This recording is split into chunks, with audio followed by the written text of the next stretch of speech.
भगवान राम और कृष्ण के समान भगवान बुद्ध ने अपने ज्ञान और शिक्षाओं से इस धरा को पावन किया।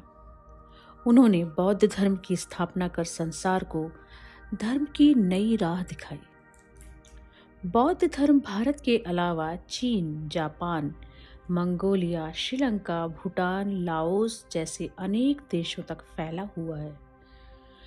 भगवान बुद्ध के बचपन का नाम सिद्धार्थ था। इनकी माता महामाया और पिता शुद्धोधन थे।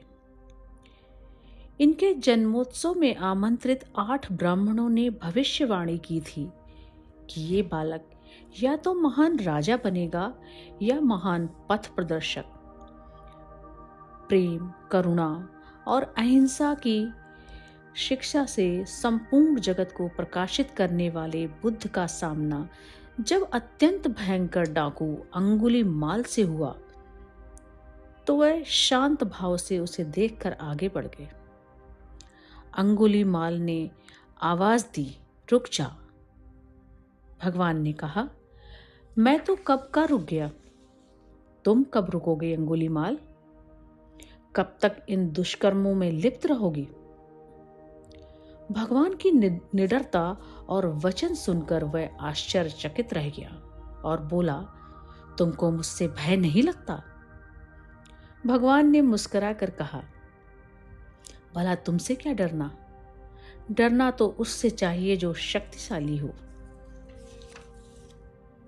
बुद्ध बोले, अगर तुम सचमुच शक्तिशाली हो तो इस वृक्ष के 10 पत्ते तोड़ लाओ।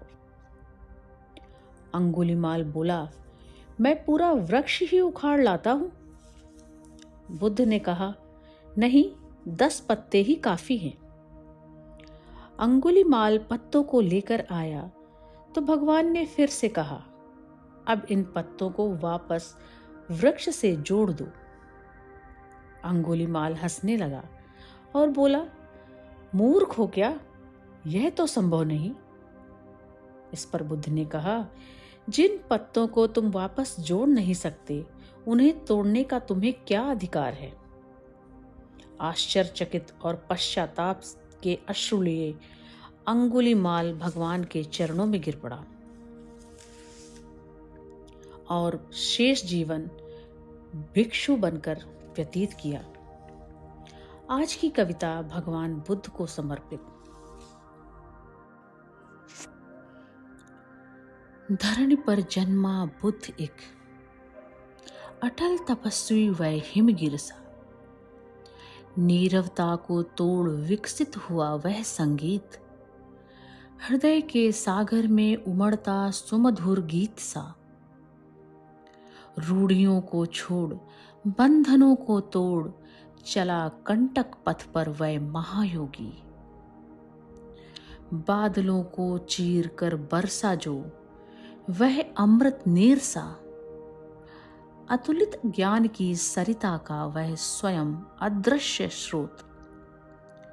अवर्णित आकार, प्रकाश सदृश या अधरों से प्रस्फुटित अनकहे शब्द सा। वाणी में ओज की अनुपम धारा, घूमता लिए संदेश वह अथक पंछी। धरणी को धन्य करने को प्रकटा जो वह बुद्ध था। धन्यवाद।